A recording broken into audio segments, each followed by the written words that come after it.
आज हम गेहूं के आटे से बहुत ही टेस्टी और एकदम खस्ता स्नैक्स बनाएंगे, जिसे आप शाम के चाय के साथ सर्व कर सकते हैं।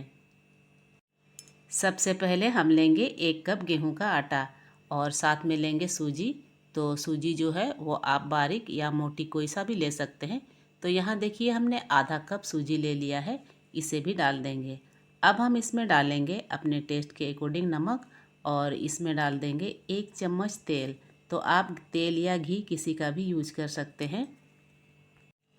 अब हमें सारी चीज़ों को अच्छे से मिक्स करना है और जो आटा है उसको हम अच्छे से देखिए इस तरह से हाथ से मसलते हुए तेल के साथ मिक्स करेंगे। तो आप देख सकते हैं किस तरह से हम इसको मिक्स कर रहे हैं। ठीक इसी तरह से इसको इस तरह से अच्छे से हाथ से मसलते हुए मिक्स करना है। तो फ्रेंड्स आप देख सकते हैं जो आटा है वो अच्छे से बंध रहे हैं। इसका मतलब है जो आटा है वो अच्छी तरह से तेल के साथ मिक्स हो गया है। अब हम इसमें थोड़ा थोड़ा करके पानी डालकर इसका सख्त आटा तैयार करेंगे, क्योंकि बाद में जो नाश्ता को हम शेप देने वाले हैं फ्रेंड्स, इसके लिए हमें आटा का डो जो है उसको सख्त लगाना बहुत ज़रूरी है। तो अगर गलती से थोड़ा सा पानी ज़्यादा हो भी गया तो कोई प्रॉब्लम नहीं, क्योंकि हमने जो इसमें सूजी ऐड किया है तो सूजी पानी को अब्जॉर्ब कर लेगा।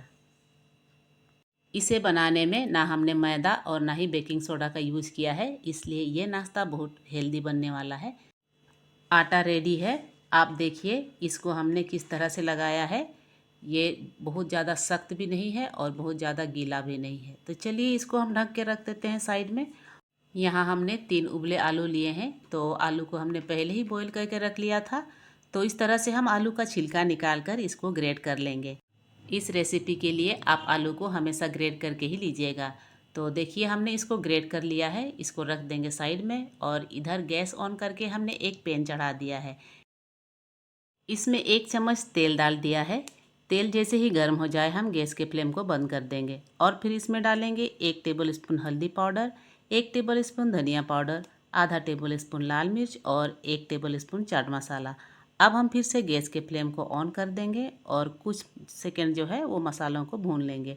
अब फिर इसमें हम डालेंगे कद्दूकस किया आलू और बिल्कुल लो फ्लेम में हम आलू को मसालों के साथ अच्छे से मिक्स करेंगे। आपने देखा ना जो आलू का स्टफिंग है उसमें हमने बेसिक मसालों का ही यूज़ किया है, जो आपके किचन में आसानी से मिल जाते हैं। तो देखिए एकदम लो फ्लेम में हम इस तरह से आलू को मसालों के साथ मिक्स करेंगे और 3 टेबल स्पून कॉर्नफ्लोर और अब इसमें हम अपने टेस्ट के अकॉर्डिंग नमक डालकर फिर से सारी चीज़ों को अच्छे से मिक्स करेंगे। तो कॉर्नफ्लोर डालने से क्या होगा ना, जो हमारा नाश्ता है वो अच्छे से बाइंड होगा। तो नाश्ता में एक बाइंड लाने के लिए हम कॉर्नफ्लोर का यूज़ कर रहे हैं। तो बहुत ज़्यादा कॉर्नफ्लोर नहीं डालना है। अब कॉर्नफ्लोर डालने के बाद हम फिर से सारी चीज़ों को अच्छे से चलाते हुए मिक्स कर लेंगे। 1 मिनट लगभग चलाते हुए हमने सारी चीज़ों को अच्छे से मिक्स कर लिया है और अभी भी हमने गैस के फ्लेम को लो ही रखा है। अब हम इसमें डालेंगे 1 टेबल स्पून कसूरी मेथी। तो कसूरी मेथी आप ज़रूर डालिएगा, क्योंकि इस नाश्ता में कसूरी मेथी का फ्लेवर बहुत अच्छा लगता है। और कसूरी मेथी को भी हम आलू के साथ अच्छे से मिक्स कर लेंगे। देखिए फ्रेंड्स जो आलू है वो हमारा रेडी हो गया है। अब इसे पैन से निकाल लेंगे और साइड में रख देंगे ठंडा होने के लिए। चलिए आटा चेक कर लेते हैं। तो अब हम फिर से एक बार अच्छे से आटा को मसल कर चिकना कर लेंगे।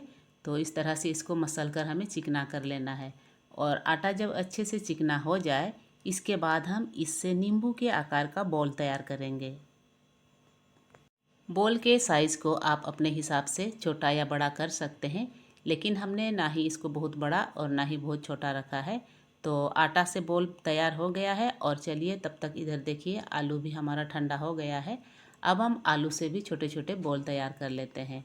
तो बॉल बनाते समय आपको एक बात का ख़ास ख्याल रखना है कि जो आटा का बॉल है वो आलू के बॉल से थोड़ा सा बड़ा होना चाहिए। तो यहाँ आप देख सकते हैं आलू के बॉल्स थोड़े छोटे हैं और आटे से जो बॉल्स हमने तैयार किए हैं वो थोड़े से बड़े हैं। तो आपको भी इसी तरह के बॉल तैयार कर लेने हैं। ऐसा हम क्यों कर रहे हैं आप लोगों को आगे पता चल जाएगा। अब एक आटे का बोल लेने के बाद इस तरह से हम हाथ से इसको बढ़ा देंगे। आप चाहे तो इसको बेल कर भी ले सकते हैं, लेकिन ये हाथ से भी बहुत आसानी से बढ़ जाते हैं।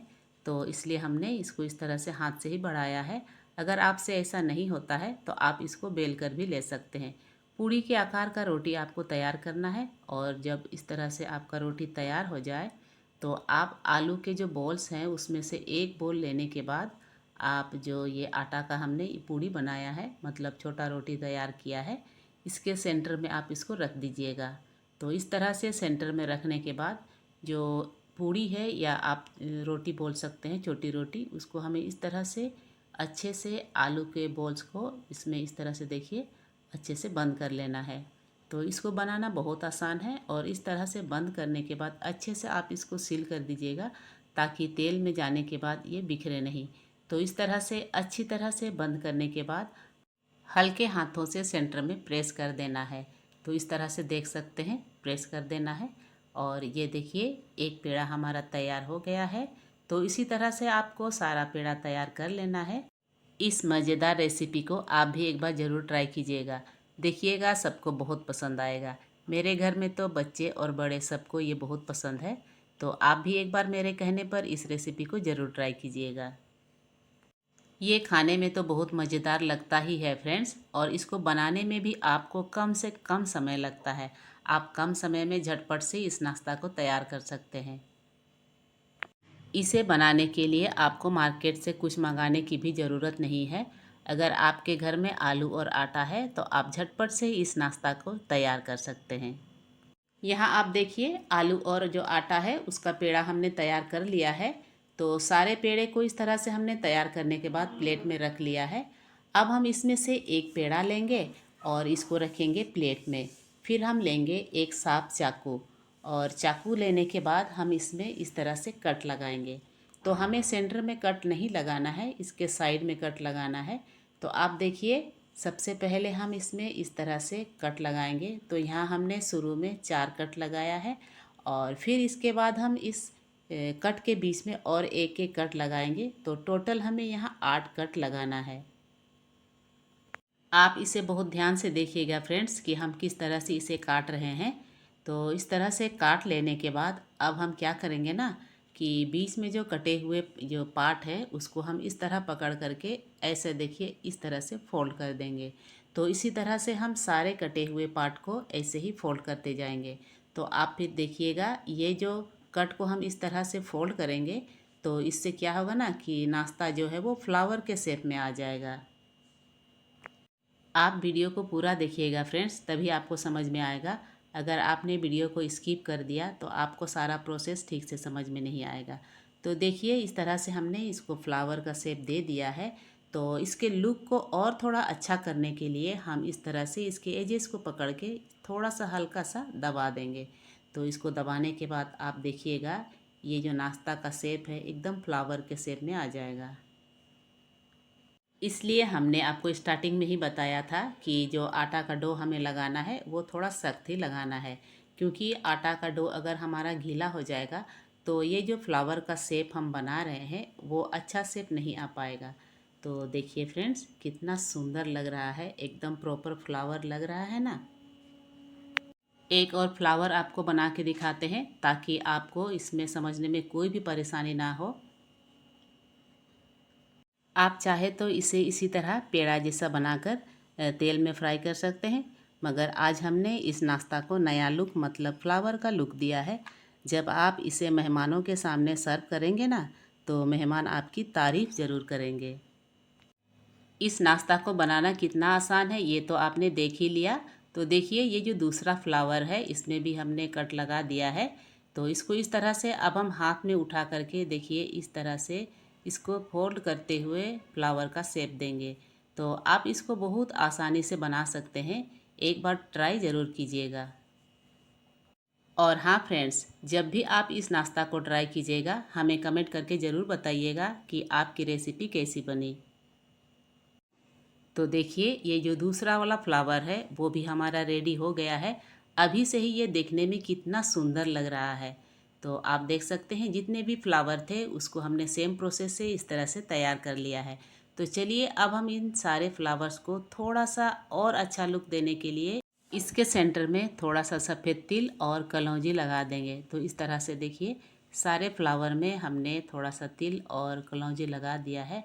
अब आप देख सकते हैं इसका लुक कितना सुंदर लग रहा है। चलिए अब हम इन फ्लावर्स को फ्राई कर लेते हैं। तो सबसे पहले हम तेल को हाई फ्लेम में गरम कर लेंगे और जैसे ही तेल हमारा गर्म हो जाए फ्लेम को मीडियम करके फ्लावर्स को हम गोल्डन ब्राउन होने तक फ्राई करेंगे। एक बार में कढ़ाई में जितना आए हमें उतना ही डालना है और फ्लावर्स डालने के बाद इस तरह से हम इसके ऊपर गरम तेल डालेंगे। इससे क्या होगा कि जो हमारे फ्लावर्स है वो ऊपर से भी जल्दी सेट हो जाएंगे और फिर हमें इसे अलटते पलटते दोनों ओर से गोल्डन ब्राउन होने तक फ्राई कर लेना है। तो देखिए इसको हमने अच्छी तरह से अलटते पलटते फ्राई कर लिया है। तो चलिए अब हम इन फ्लावर्स को तेल से निकाल लेते हैं और बाकी बचे फ्लावर्स को भी हमें सेम प्रोसेस से फ्राई कर लेना है। तो आप देख सकते हैं जितने भी फ्लावर्स थे उसको हमने इस तरह से फ्राई कर लिया है। आपको देख के समझ में आ गया होगा कि ये कितने क्रिस्पी बने हैं। एक फ्लावर आपको नज़दीक से भी दिखा देते हैं। तो आप देख सकते हैं फ्रेंड्स इसका लुक कितना प्यारा एकदम फ्लावर के जैसा लग रहा है। तो आज की रेसिपी आप लोगों को कैसी लग रही है हमें कमेंट करके ज़रूर बताइएगा। आप इस नाश्ता को किसी भी चटनी या टमाटर केचप के साथ भी खा सकते हैं। ये बहुत अच्छा लगता है खाने में फ्रेंड्स, इसलिए आप एक बार इसे ज़रूर ट्राई कीजिए। तो आज की ये जो यूनिक सी रेसिपी आप लोगों को कैसी लगी हमें कमेंट करके ज़रूर बताइएगा। और अगर आज की ये रेसिपी आपको पसंद आई है तो प्लीज़ फ्रेंड्स आप हमारे वीडियो को एक लाइक ज़रूर कर दीजिएगा और कमेंट करके हमें बताइए कि आप हमारे वीडियो को कहाँ से देख रहे हैं। अभी तक आप लोगों ने हमें बहुत सपोर्ट किया है फ्रेंड्स और उम्मीद करते हैं आगे भी आपका साथ हमें ऐसे ही मिलता रहेगा। फिर मिलते हैं एक और नई रेसिपी के साथ किसी नए वीडियो में। तब तक अपना और परिवार का ख्याल रखिएगा।